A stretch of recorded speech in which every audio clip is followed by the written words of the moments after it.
Kia ora, I'm David Chaston with 90 at 9, brought to you by interest.co.nz. This we get everything you need to know in 90 seconds at 9 o'clock. With news, American data supports the Fed's cautious approach to its monetary policy management, pushing away imminent rate cuts. Benchmark rates have risen sharply today.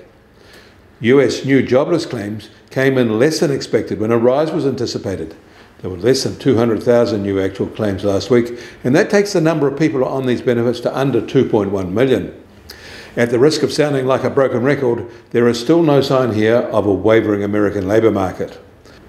But American retails were up 0.6% in February from January, but that was following a revised 1.1% fall in January and below the market forecast of a 0.8% recovery. The relatively modest increase, combined with a large decline in January, suggests a potential slowdown in consumer spending there. But the February level is in fact 5.5% higher than year-ago levels, pointing out the longer-term above-inflation expansion of consumer activity. Also rising are producer prices. They rose 0.6% in February from January, marking the largest increase since last August and surpassing market expectations of a 0.3% rise. Goods prices rose by a massive 1.2% in the month, the most in 6 months, primarily driven by a surge in energy and food costs. These are not signals the Fed will like. In China, data is coming to light that the 2023 level of commercial property sales were unusually light and marked by distressed sales. More than 20% of all sales were because of seller stress.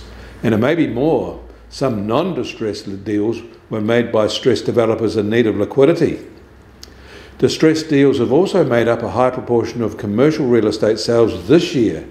In the first 2 months of 2024, more than 30% were distressed, and these were dominated by smaller deals. In India, Bloomberg is pointing out a rather sharp fall in their listed small-cap equities. So far in March, they've fallen by 7.5%, even if yesterday there was a small recovery. More than $100 billion have been lost in this retreat, and it does point out that this market has gotten rather overvalued. Container freight rates fell another 4% last week, although they remain 77% higher than year-ago levels. Transatlantic rates rose, but all others fell. Bulk cargo rates basically held over the past week, with the recent sharp rises ending. And the US Treasury 10-year yield starts today at 4.30%, up 11 basis points from this time yesterday. The price of gold will start today down $15 at $2,158 an ounce.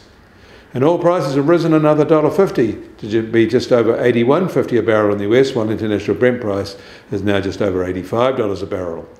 And the Kiwi dollar starts today at just under 61.4 US cents and 20 basis points softer from this time yesterday. Against the Aussie, we're firm at 93.2 Australian cents. Against the euro, we're holding at 56.4 euro cents.